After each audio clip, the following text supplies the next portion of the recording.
Hola, muy buenas tardes a todos. Bienvenidos y muchas gracias por acompañarnos en la sesión bibliográfica del día de hoy, que va a ser compartida por el doctor José González Cabriales, presidente de primer año de Imagenología del Hospital Ángeles Metropolitano. Yo soy el doctor Félix Cadena, médico radiólogo adscrito al servicio, y el día de hoy vamos a ver un tema un poco, a lo mejor no tan convencional o no tan común, que es una revisión bibliográfica sobre un artículo que trata sobre las claves diagnósticas en imagen seccional, tanto en zoonosis bacterianas como parasitarias. Entonces, pues le doy la palabra al doctor José para que nos comparta el tema. Buenas tardes, muchas gracias al doctor por la presentación. Vamos a iniciar con esta revisión. Primero, como ya en ocasiones anteriores habíamos comentado, hay una asociación americana que nos rige a nosotros como radiólogos. De aquí fue tomado el artículo fue publicado en el 2023, sin embargo tenía un antecedente de una exposición en la Convención Anual de Radiología de Estados Unidos. El autor principal es el doctor David Kraft y tiene diferentes afiliaciones a centros de atención médica, principalmente con énfasis radiológico, y en segundo plano tiene cierta afinidad por la exploración de enfermedades infecciosas mediante los métodos diversos de radiología. Primero vamos a revisar el contenido del artículo y después podemos platicar un poquito sobre las claves específicas. Vamos a iniciar con la introducción, recordando un poco sobre las infecciones zoonóticas. Vamos a irnos hacia el siglo XIX aproximadamente con Rudolf Virchow, que fue uno de los líderes en medicina y de la histopatología. Él consideró desde ese entonces que estas enfermedades pues, son transmitidas por la interacción con animales infectados, llámese animales de campo o los que tenían comúnmente domesticados. Algunas son de adquisición conocida desde la antigüedad, algunas no son tan prevalentes o tan importantes en nuestro medio. Sin embargo, hoy en día han tomado a pie y campo algunas de ellas. ¿Por qué? Porque gracias a la urbanización y al desplazamiento de la población se ha visto más expansión geográfica e invasión del hábitat de los animales, así como el cambio en la cultura y la sociedad que nos hace tener muchos animales en nuestras casas, en espacios muy pequeños, incluso algunos que son adoptados y que no tienen algún tipo de atención veterinaria adecuada. También como exposiciones ocupacionales, gracias a la pandemia de COVID, donde se tienen muchos animales en hacinamiento, en condiciones muy precarias, y pues pueden ser focos de infecciones muy severas. Y el resurgimiento también de enfermedades y con gran repercusión en la salud pública, como por ejemplo la cisticercosis, hoy en día los casos que ha habido de rabia ya confirmados también. Y en tercer punto, vamos hacia la aportación radiológica o hacia la aportación de imagen en este ámbito. Algunos consideramos que solo es de tarea de medicina interna o de infectología, sin embargo nosotros también tenemos un papel muy grande. La justificación de esto o de este estudio fue que gracias a la pandemia de COVID hubo también muchos métodos diagnósticos que se utilizaron como tamizaje inicial antes de la clínica de la patología, pues había ciertos hallazgos en el parénquima pulmonar. Y de ahí surgió también, hoy en día, incluso en nuestro medio, el uso excesivo de estudios de imagen sin sospecha clínica específica, y eso es muy importante, y ahorita lo vamos a revisar. Hay patrones de afectación patognomónicos de ciertas infecciones que debemos de considerar, sobre todo los que tengan interés por la infectología, y la imagen seccional del tórax, abdomen y el esqueleto axial, pues es muy importante para discernir entre estas. Como por ejemplo en esta imagen que es de PET, podemos identificar ahí una lesión que más adelantito vamos a platicar de ella. Iniciando con las infecciones bacterianas, tenemos la bartonelosis, que esta es comúnmente conocida como enfermedad por arañazo de gato. El agente etiológico más frecuente es la Bartonella henselae. El portador comúnmente son los gatos. La transmisión es por mordedura y arañazo, y se consideraba o consideran muchas personas que únicamente son gatos silvestres o gatos que no tienen casa. Sin embargo, la mayor parte de los casos es dado gracias a los animales que tenemos en nuestros domicilios. Y la población clave de afectación pues son los niños, precisamente, y las personas que viven con VIH o que debutan en SIDA. Comúnmente es una enfermedad febril con linfadenopatía necrotizante. Sin embargo, es común también los que son dueños de gatitos pues traer las manos así de arañadas, como está en la imagen. Y algunos menospreciamos las lesiones. Cuando son personas inmunocompetentes puede que no haya ninguna repercusión. Sin embargo, cuando hay algún tipo de afectación en el sistema inmunológico puede progresar. La presentación clínica comúnmente es fiebre de origen desconocido, sobre todo en los niños, que tarda mucho tiempo en remitir. Adenopatías regionales adyacentes al sitio de lesión. Puede haber adenopatías en axilas, en ganglios cervicales, inguinales y demás. La afectación o la diseminación sistémica va del 5 al 10% de los casos. Y los sitios más afectados pueden ser hígado, vaso, huesos y también el corazón. En esta imagen podemos identificar un ganglio linfático que está incrementado de tamaño. Al Doppler color la vascularidad también está muy aumentada, sin embargo la morfología está conservada. Si hiciéramos alguna medición, podría ser que nos dé una medición un poco alarmante. Sin embargo, asociado al entorno clínico del paciente, pues podemos dar como un dato específico o asociado al contacto con el animal. En este caso, pues es un paciente pediátrico. El ganglio es de la región cervical, está aumentado de tamaño y también se le realizó una tomografía con contraste.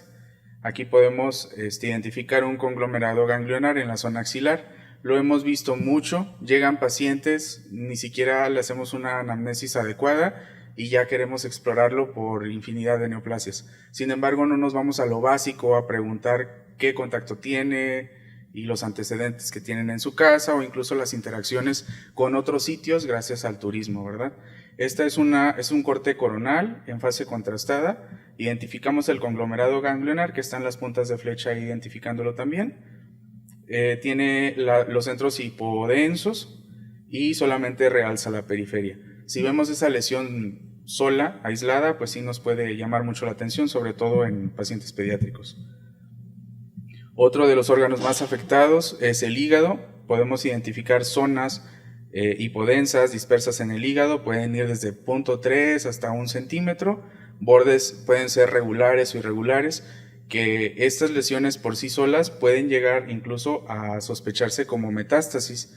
Sin embargo, vamos a lo mismo, el entorno clínico es muy importante al momento de solicitar algún estudio. En este caso es un paciente pediátrico también con fiebre prolongada y recurrente, que en las fases simples pues menciona la bibliografía que no eran perceptibles. Este es otro corte tomográfico axial con fase contrastada, donde identificamos también otro tipo de lesiones hipodensas, pero estas sí realzan en la periferia como un halo.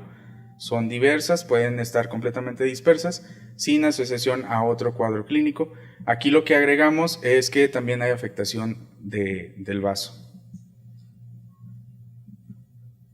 Otro método diagnóstico que nos puede ayudar demasiado en estos entornos es la resonancia magnética. Como por ejemplo, en esta adquisición axial es una secuencia en STIR. Vemos la articulación sacroiliaca izquierda con un realce o con hiperintensidad, donde nos puede estar sugiriendo algún tipo de proceso inflamatorio óseo, como alguna osteitis, o en este caso lo podemos considerar como una sacroileitis. También encontramos otra lesión aislada en la parte anterior del sacro, y pues este es un paciente ya de mayor edad, es un paciente que vive con VIH y fue también un contacto previo a múltiples arañazos y mordidas de gatito. Una variación de la bartonelosis es la angiomatosis basilar. Comúnmente esta pues es la afectación sistémica de pacientes que están inmunocomprometidos. Es común verlos con este tipo de lesiones. No es frecuente verlos en el sitio de adquisición o del arañazo, pero sí pueden estar asociadas. Comúnmente lo vemos en pacientes que viven con VIH o post-trasplantados y se presenta con fiebre, sudoraciones y pérdida de peso. En este caso, con estos tres síntomas, signos y síntomas así aislados, pues podemos pensar en muchas cosas, incluso en una tuberculosis. Los sitios más afectados de esta presentación pues es la piel, mucosas, las vísceras, el hueso y el cerebro. Una de las caracterizaciones más importantes aquí es por histopatología. Uno de los hallazgos que pueden reportar es la peliosis hepática, que es prácticamente dilatación sinusoidal con espacios lacunarios con sangre y puede haber proliferación de vasos sanguíneos. En este caso tenemos una resonancia, que es lo que más nos podría ayudar con este tipo de lesiones. En la primera adquisición podemos identificarlo en un T2 con saturación grasa, podemos identificar esta imagen que tiene una hiperintensidad irregular en la periferia, el centro es hipointenso, sin embargo pareciera como si tuviera contraste. En la segunda imagen ya se aplicó gadolinio y se ve el realce muchísimo más marcado de la lesión con la hipointensidad central, y en la tercera imagen nos va a dar un signo radiológico que es la captación, o incluso se puede llamar como retención de contraste, donde se encapsula y se hace más hiperintensa pese a la adquisición de múltiples secciones posteriores. En este caso se hizo una biopsia de ese sitio y salió positivo a Bartonella, y en este caso también el paciente tenía antecedente de un trasplante cardíaco y exposición a múltiples gatos en su domicilio. Otra de las infecciones bacterianas que también podemos identificar por imagen es la pasteurelosis o la Pasteurella multósida, que comúnmente pues, es el agente más implicado. Es una bacteria gram negativa. En cuanto a los portadores, son los perros y los gatos. De aquí surge la idea de que la mordida de gato es muchísimo más dañina o más severa que la de perros, gracias a la anatomía propia de los gatos. Tienen los colmillos muchísimo más afilados y pueden incluso perforar más o llegar hasta el periósteo y generar una osteomielitis directa. La transmisión pues comúnmente es por mordedura y por la saliva de estos animalitos. Y la población clave realmente es cualquier tipo de mordedura sin atención clínica. En este caso, los pacientes que están en mayor riesgo pues son pacientes adultos o infantes. En este caso, los adultos podrían ser pacientes con diabetes mellitus de mal control, pacientes oncológicos incluso que continúan con sus mascotas en la casa, o pacientes que viven con VIH. En este caso, la pasteurelosis se puede presentar de diferente forma, desde un edema simple de tejidos blandos hasta una colección muy severa en los tejidos blandos y penetrar hasta el hueso. Como por ejemplo en esta imagen, es una imagen adquirida por resonancia magnética, donde podemos identificar en esta zona que se pierde la transición ósea entre los tejidos blandos, y en esta pues se está señalando prácticamente el proceso infeccioso o el proceso agudo inflamatorio del hueso, al igual que en la segunda imagen. Aquí también, aunado a esto, está una colección pequeña y el paciente pues también es un paciente adulto mayor de 68 años con mal control de diabetes y también tiene un contacto muy directo con los gatitos. La presentación clínica comúnmente pues le toca al médico tratante o al médico de primera atención. Se puede presentar con una celulitis o infecciones muy severas de los tejidos blandos, incluso con gas en su interior. Otra de las presentaciones atípicas de la pasteurelosis es que podemos encontrar pseudoaneurismas aórticos o en algún otro sitio vascular, incluso algún tipo de conglomerado ganglionar con necrosis central y un hiperrealce de la periferia de los ganglios linfáticos, y también podemos encontrar algún tipo de trayecto vascular que esté cortado o que esté tomado por la masa. Si nosotros vemos este tipo de lesiones en simple y sin un contexto clínico adecuado, nos podemos ir con la finta de que incluso puede ser alguna neoplasia muy avanzada, al menos en la primera imagen. En la segunda imagen pues vemos el arco aórtico que pierde continuidad y se ve un saco aneurismático, y en sus bordes se ve una zona hipodensa que está en relación con un hematoma, y esta paciente también tenía un contacto con múltiples gatos. En cuanto a las infecciones bacterianas como la fiebre Q, que comúnmente no está en nuestro medio, no es propio de nosotros, pero atendemos a muchos pacientes que son turistas. En 1935 se empezó a identificar en trabajadores de mataderos. El agente etiológico es la Coxiella burnetii, es una bacteria intracelular obligada. Los portadores comúnmente es el ganado vacuno, ovino y caprino.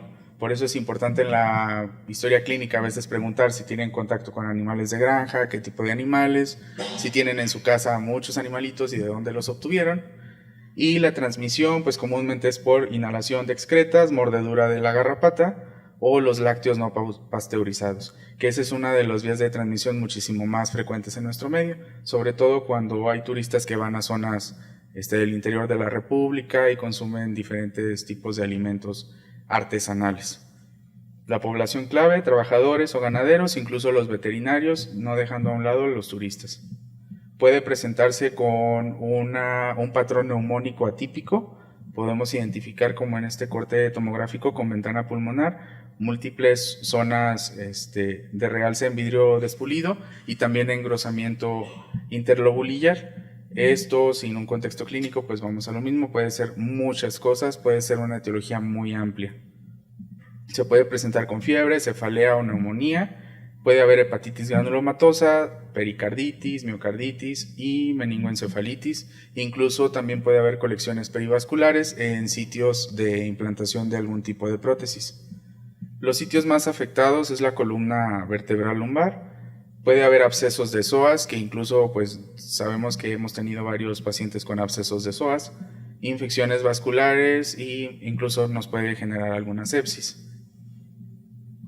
Por ejemplo, en esta imagen es un corte aumentado o con zoom en corte axial a nivel renal, donde podemos identificar la aorta. Tiene una prótesis vascular, sin embargo, este corpúsculo aéreo no debería de estar aquí. Y esta zona hipodensa en la periferia nos hace referencia a una colección, que se le realiza una resonancia magnética, que es la imagen D de la parte superior derecha. Es una adquisición sagital. Un T2 sagital donde identificamos esa misma colección que incluso discurre hacia el borde posterior de la vértebra, y aquí ya hay destrucción ósea también y puede o no puede adquirirse la infección propia del disco intervertebral. Lo podemos corroborar en una sección axial de resonancia también, donde toda esta masa que se ve aquí, que se ve con intensidades variables, es el sitio de la colección. Esto también nos puede favorecer o nos puede dar pie a utilizar otros métodos diagnósticos como el PET con el FDG. Como es un proceso propiamente inflamatorio de los vasos sanguíneos, puede haber una captación muy ávida por ese sitio. Si no tenemos una clínica adecuada, nos podemos ir con todo menos con una infección básica que se puede quitar con antibióticos muy básicos. ¿De acuerdo? En cuanto a la brucelosis, es una infección granulomatosa febril. El agente etiológico es la Brucella melitensis y abortus. Los portadores pues comúnmente son vacas, ovejas, cabras, cerdos y jabalís. En el interior de la República es muy común que incluso tengan jabalís en sus patios. La transmisión es el consumo de lácteos no pasteurizados, inhalación de las partículas propiamente, de las pieles incluso. Y la población clave en este aspecto son pastores, veterinarios, trabajadores que están íntimamente relacionados con estos animales o los turistas, igual por el consumo de alimentos de mala calidad o que no tengan un proceso de sanidad adecuado. Esto se puede presentar como enfermedad febril con afectación osteoarticular o únicamente presentar algún dolor referido monoarticular. Comúnmente hay fiebre y afectación musculoesquelética. Puede acompañarse de epididimitis, hepatitis, aortitis y abortos. Y los sitios más afectados es la columna vertebral y las articulaciones sacroiliacas. En este caso, la brucelosis tiene un hallazgo radiológico específico que es el signo de Pedro Pons. El signo de Pedro Pons consta de la erosión de la placa superior de la vértebra afectada. Podría llegar a confundirse con un osteofito, sin embargo el osteofito no crea este tipo de lesión como lítica en la parte superior, solamente se hace un gancho en sentido cefálico. Y eso también es un signo patognomónico de la brucelosis o de afectación por la brucela. En adquisiciones con resonancia magnética, que en este caso sería la valoración ideal por el riesgo de afectación hacia el canal medular, podemos identificar en la primera imagen una adquisición en STIR, donde se ve la hiperintensidad de la vértebra L2 y L3, con ligero paso hacia el canal medular. Sin embargo, aparentemente se ve que respeta los ligamentos. Se le aplica gadolinio y se adquiere en T1 y efectivamente nos damos cuenta que lo único que está afectado son los cuerpos vertebrales y los bordes posteriores. Los ligamentos se desplazan y no hay realmente diseminación hacia el canal. Está bien contenido. Aparte, la flechita nos da el signo de Pedro Pons, que aquí no se alcanza a ver muy bien. Lo ideal sería en una reconstrucción ósea de la tomografía. Además de la afectación ósea, también puede llegar a haber muchos datos inespecíficos de la tomografía, que puede ser hepatomegalia y esplenomegalia. Puede haber vasos muy grandes, de hasta 20 centímetros, y hígados también muy extensos. Incluso podemos identificar también pseudoaneurismas en el trayecto aórtico a cualquier nivel y pueden estar asociados a la brucelosis junto con el cuadro clínico que anteriormente habíamos comentado. La tularemia es otro tipo de infección que es granulomatosa, en este caso es necrotizante. Es ocasionado por Francisella tularensis y es una bacteria gram negativa intracelular. El portador comúnmente son garrapatas o animales silvestres. La transmisión es por mordedura de garrapatas, exposición a conejos, recreación al aire libre. Y eso pues nos hace un poquito más de ruido porque pues es muy frecuente que nos vayamos de día de campo y tengamos contacto con muchos conejitos y demás. Liebres, entonces todos estamos expuestos realmente a la adquisición de alguna de estas infecciones. La diferencia podría ser nuestro sistema inmunitario. La población clave, veterinarios, turistas y pues personas que estén en el sitio comúnmente afectado. Se dice que en Estados Unidos está erradicado, sin embargo ha habido brotes aislados también. La tularemia tiene afectación diversa, comúnmente o los más apreciables es la úlcero glandular, que se puede presentar similar a la patología primera que vimos, como una linfadenopatía granulomatosa, sin embargo esta puede ser necrotizante y de distribución regional. Aquí en esta imagen podemos identificar los ganglios linfáticos agrandados con una vascularidad aumentada al Doppler color y eso pues realmente no nos dice nada si no tenemos una clínica considerable. En la adquisición de la tomografía con medio de contraste intravenoso a nivel de aproximadamente abajo de hueco pélvico podemos identificar un ganglio linfático que está aumentado de tamaño, muy aumentado de tamaño, tiene extensión de la grasa adyacente y también hay una captación o un realce muy homogéneo de forma en aro del medio de contraste. Y esto también puede ser un hallazgo muy no significativo, sino una clínica adecuada o una presentación clínica adecuada. En cuanto a la tularemia tifoidea o la presentación tifoidea es por ingestión. Comúnmente podemos encontrar abscesos hepáticos únicos o múltiples microabscesos en hígado, incluso puede haber en otros órganos. Y la neumónica es por inhalación. Puede ser inoculación directa o diseminación hematógena cuando son presentaciones muy severas. En este caso, estas imágenes fueron adquiridas de un paciente que tuvo contacto con un conejo muerto.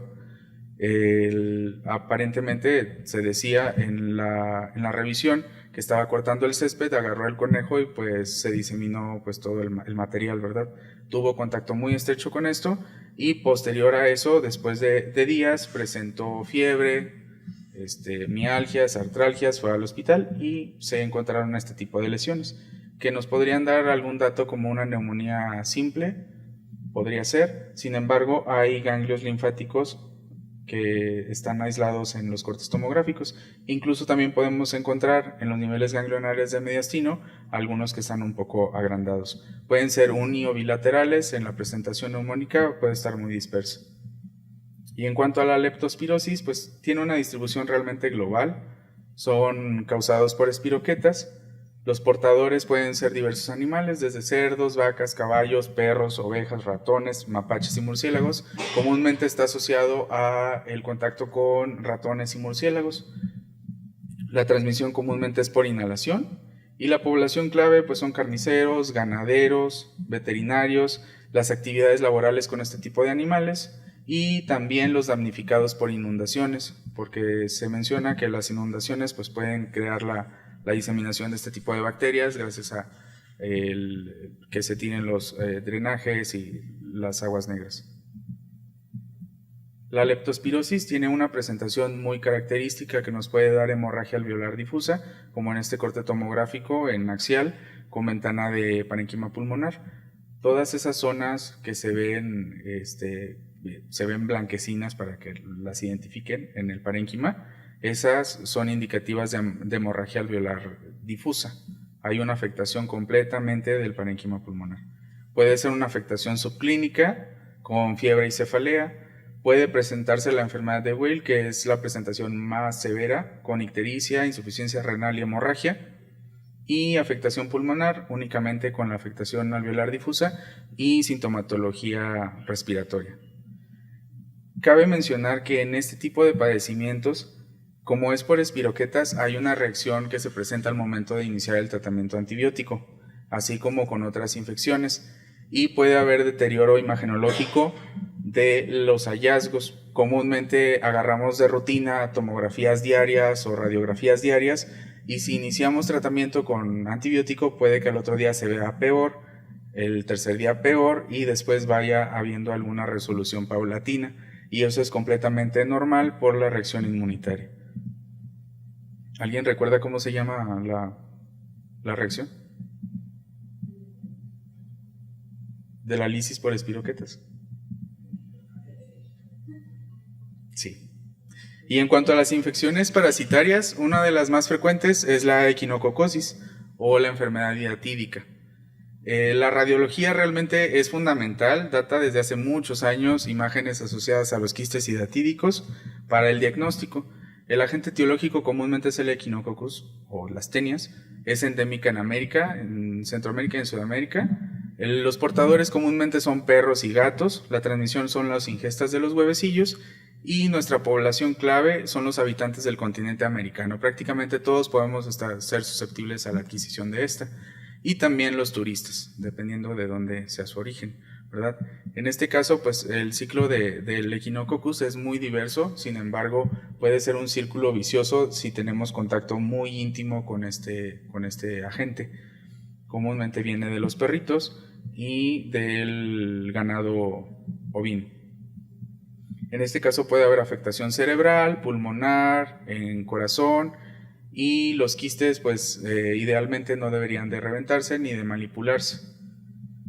Los quistes pueden presentarse de manera unilocular, multilocular, pueden ser calcificados parcialmente o totalmente y pueden estar incluso complicados. Constan de 3 capas: la capa interna, que es una reacción tisular propiamente por la presencia del agente, una capa intermedia, que es la membrana acelular, y la capa interna, que es la capa germinativa con protoescólices. Los tipos de quiste realmente no es que tenga una significancia clínica más que la etapa 4, que es la complicada, donde se identifican membranas o incluso puede haber paso de aire o niveles hidroaéreos en estas colecciones. La equinococosis puede ser por afectación hepática en el 70 al 75% de los casos. Podemos identificar este tipo de lesiones que, gracias a esta característica con la calcificación, corresponde a un tipo 2 de tipo 2C por la presencia única de la calcificación y el quiste completamente simple. También tenemos los tipos 2, que son como en ruedas o en forma de rosetas, que tienen múltiples lobulaciones. En esta imagen, en corte axial, podemos identificar el quiste tipo 2C con la calcificación y tenemos un quiste tipo 2B por forma de rosetas, donde se ven las hipodensidades internas y los bordes que aparentemente se ven hiperdensos, y esos son pues los quistes considerados como hijos, o como algunas traducciones los mencionan como quistes hijos. Puede haber dolor abdominal, falta de apetito, convulsiones, tos y dolor torácico dependiendo del sitio de afectación, y la ruptura de estos quistes puede ocasionar reacciones alérgicas muy severas, por eso se cuida mucho la manipulación de ellos. Esta es una resonancia también por exploración precisamente por quistes hidatídicos. En la primera imagen pues tenemos una resonancia en T2, en axial. tiene saturación grasa y por eso se ven nada más hiperintensas estas lesiones, que son los quistes. Este aparentemente es un quiste simple y datídico, y este es uno en forma de rosetas, donde podemos identificar con mejor calidad de la imagen cómo se ven las lobulaciones y la presencia de múltiples tamaños de quistes. Acá tenemos también una imagen de los quistes, nada más que este se resorbió, está prácticamente reventado, está explotado y la cápsula está contraída. Esta es de las presentaciones atípicas o complicadas. Esta consideraría un tipo 4, donde podemos ver que incluso pudo haber una fistulación del bronquio hacia el quiste. Y aquí pasa aire y podemos ver este nivel hidroaéreo.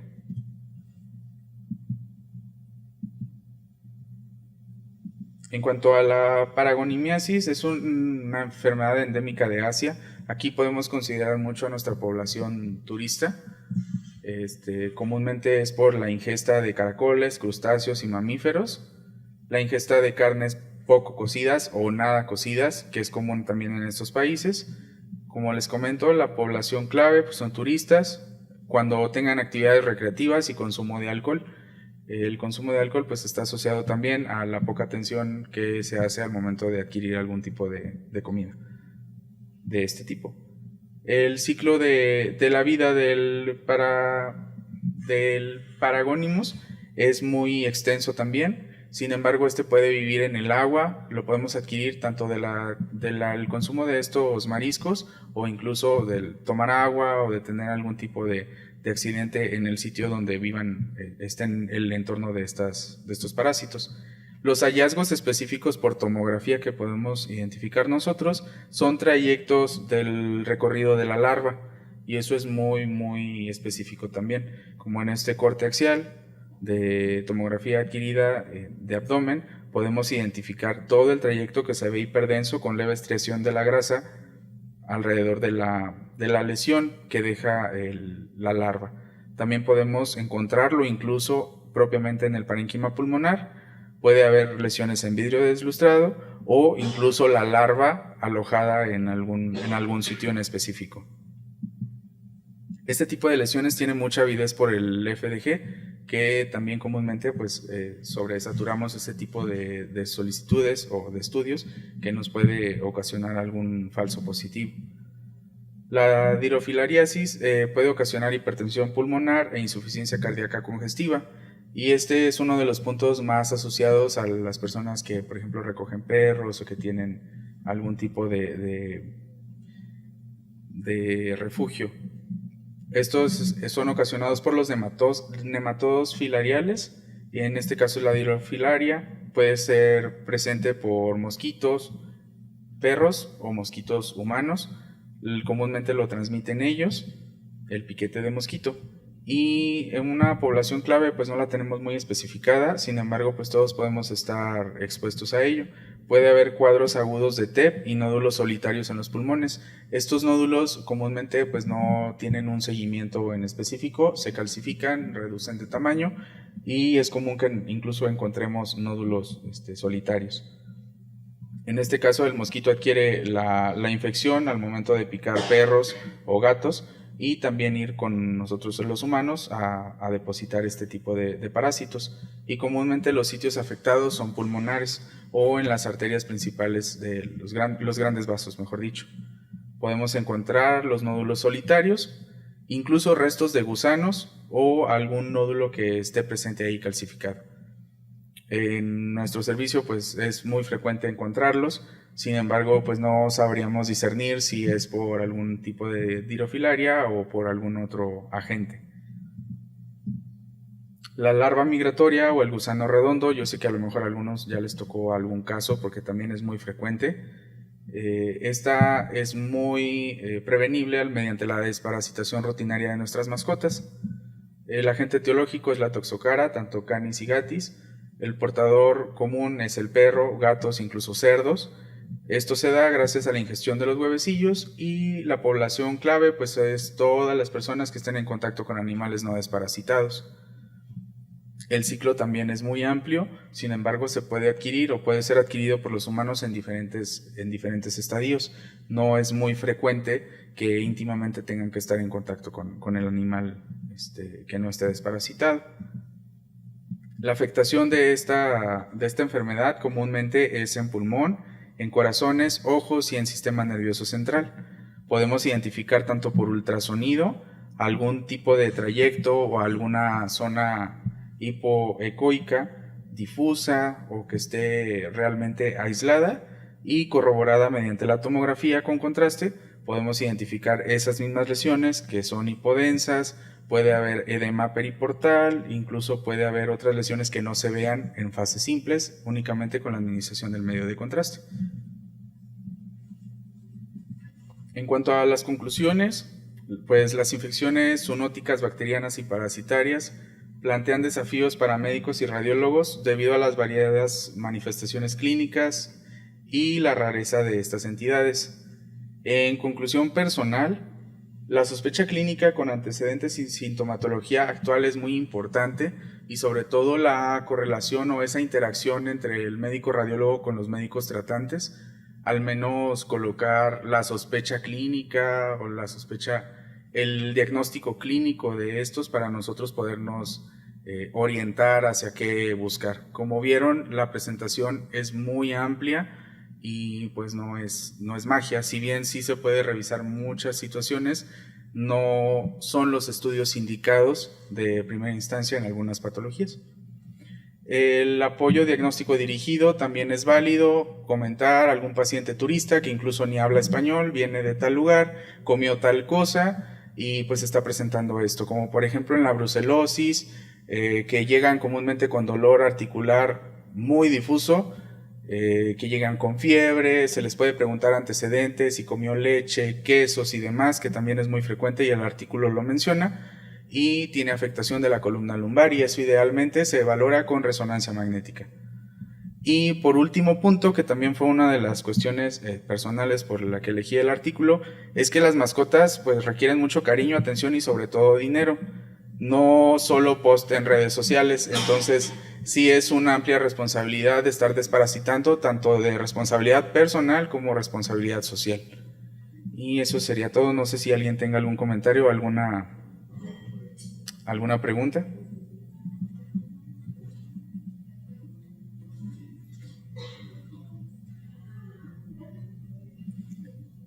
Hola, primero que nada muchas felicidades. La verdad es que me pareció que fue una presentación muy amplia, muy completa, y pues básicamente, aparte de felicitarte, tengo una pregunta. En el caso de una angiomatosis basilar cutánea en contexto de un paciente con VIH, por ejemplo, ¿cómo podríamos hacer la evaluación desde tu experiencia en contexto de la presentación que acabas de dar? Mira, comúnmente esas pues son afectaciones cutáneas. Son afectaciones propiamente cutáneas. No es lo convencional. Lo convencional no es pedirle tomografía, ultrasonido, resonancia y todo lo que podamos utilizar, pero lo que podemos hacer de primera instancia es una evaluación con el ultrasonido para ver realmente cómo está esa lesión, si invade los planos profundos, porque puede ser muy diversa la presentación. Incluso, por ejemplo, los infectólogos comúnmente nada más al verlo y al considerar el entorno clínico del paciente, pues pueden dar ya casi un 80% del diagnóstico, solamente utilizar biopsia y corroborarlo. Pero pues sí, lo ideal en ese caso sería pues lo más conveniente un ultrasonido. ¿Alguien más? ¿Alguna pregunta? ¿No?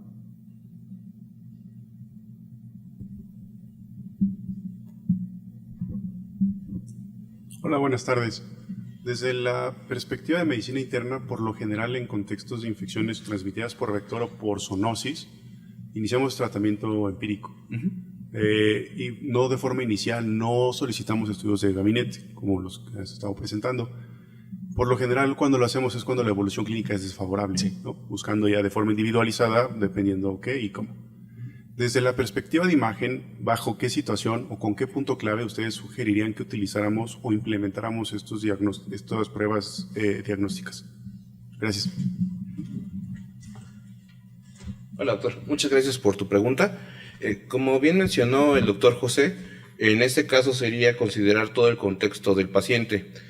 Actualmente, pues yo sé que ustedes elaboran una historia clínica bastante completa, considerando el contexto sociológico en el que estamos actualmente, en el que existe mucha migración, espacios más cerrados, la posesión más común de mascotas, y a veces junto con la migración ocurren también que los pacientes pues tienen hábitos que a lo mejor podían tener en sus países de origen y que aquí a lo mejor ellos desconocen, ¿no? Como por ejemplo, pues la alimentación o el consumo de carne no cocida, que en países del primer mundo pues es muy común porque existe rastreo de la carne, del origen y de todo, y aquí a lo mejor pues ellos siguen con el mismo hábito sin saber que aquí no se tiene un control tan delicado y pues en el contexto de la infección, si ya produce alguna complicación, pues no es poco común la solicitud de los estudios, ¿no?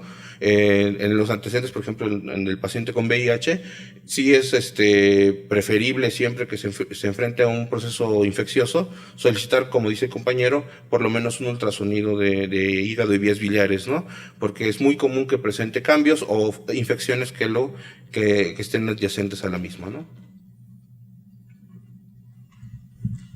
Como por ejemplo en el entorno de la leptospirosis también, que es muy similar la presentación o al momento de iniciar el tratamiento antibiótico de la sífilis, en el entorno de pacientes con VIH pues puede haber un deterioro muy clínico, muy significativo, incluso en horas, y también pues sí sería válido realizarle algún tipo de rastreo, al menos por tomografía, para tener un antecedente de las lesiones y ver si pasó el tiempo y realmente empeoraron o ya remitieron.